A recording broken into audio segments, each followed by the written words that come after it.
مرنا آپ کو بھی ہے، مرنا ہم کو بھی ہے، مرنا سب کو ہے، لیکن یاد رکھیے خوش نصیب وہی مرنے والا ہوتا ہے جو نماز پڑھتے پڑھتے دنیا سے رخصت ہو جائے، وہ خوش نصیب انسان ہوگا۔ خوش نصیب وہ انسان ہوتا ہے جو قرآن کی تلاوت کر کے دنیا سے جائے، وہ خوش نصیب مانا جاتا ہے۔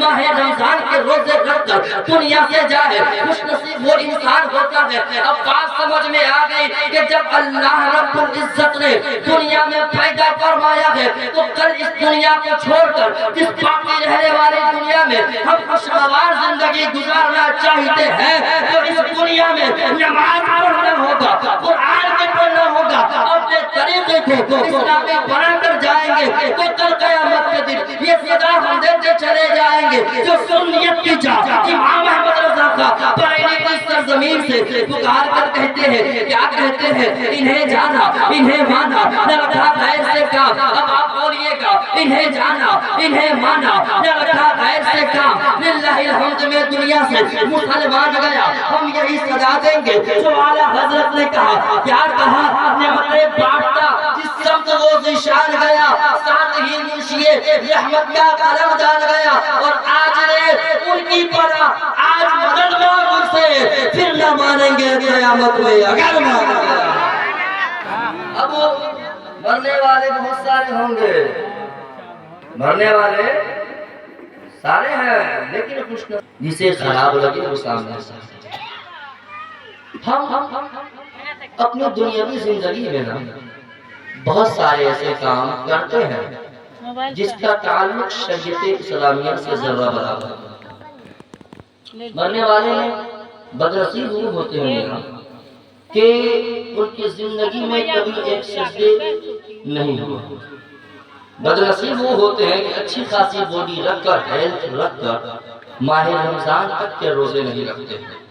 بدنصیب وہ لوگ ہوتے ہیں جو مالک نصاب ہونے کے باوجود، صاحب استطاعت ہونے کے باوجود بھی حج بیت اللہ نہیں کرتے ہیں، وہ بدنصیب ہوتے ہیں۔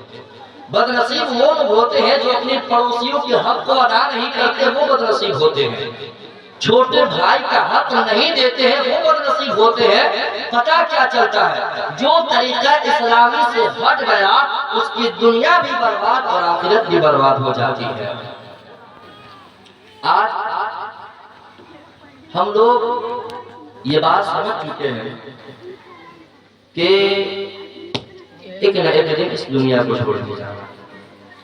تو یارو گزارش ہے آپ لوگوں سے کہ آپ اپنی آخرت کو سنواریں۔ قرآن میں اللہ نے کہا منہا خلقناکم وفیہا نعیدکم ومنہا نخرجکم تارۃ اخری، کہ تمہیں اسی مٹی سے پیدا کیا گیا اور اسی میں تمہیں لٹا دیا جائے گا، اور پھر ایک روز ایسا آئے گا کہ تمہیں اسی مٹی سے اٹھایا جائے گا۔ اب آپ بتائیے کہ ہمارے تلوے کے نیچے جو مٹی ہے اس مٹی سے رب نے ہمیں پیدا کیا ہے، اور اسی میں ہم کو سونا ہے، لیٹنا ہے، رہنا ہے، اور پھر ایک روز اسی مٹی سے نکلنا ہے۔ تو اپنے طاقت پر گھمنڈ نہ کرنے والوں، تمہاری طاقت کس کام کی؟ اپنے دولت پر گھمنڈ کرنے والوں، تمہاری دولت کس کام کی؟ اپنی شہرت پر گھمنڈ کرنے والوں، تمہاری شہرت کس کام کی؟ اپنے روپیے پیسے پر گھمنڈ کرنے والوں، تمہاری دولت تمہارا روپیہ پیسہ کس کام کا؟ جب تمہیں مٹی سے رب نے پیدا فرمایا تمہیں مٹی میں ہی سلائے گا اور پھر ایک روز اسی مٹی سے اٹھائے گا، تو کس منہ سے تم اپنی دولت پر، شہرت پر، طاقت پر، پیسہ پر، روپیہ پر گھمنڈ کرتے ہو؟ میاں دنیا میں ایسے ایسے لوگ آئے جن کے خزانوں کی چابیاں کئی سواریوں پر سفر کرتے تھے۔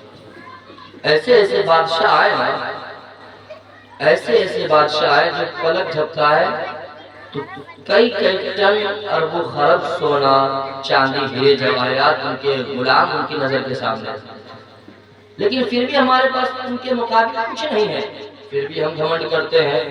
ایک بات آپ لوگوں سے پوچھتا ہوں، آپ لوگ ہم سب کہتے ہیں نا کہ ہم مسلمان ہیں، بھائی کہتے ہیں نا مسلمان ہیں، مسلمان ہیں، تو کیا مسلمان کا یہی طریقہ ہے کہ چھوٹے بھائی کا حق کھا جائے؟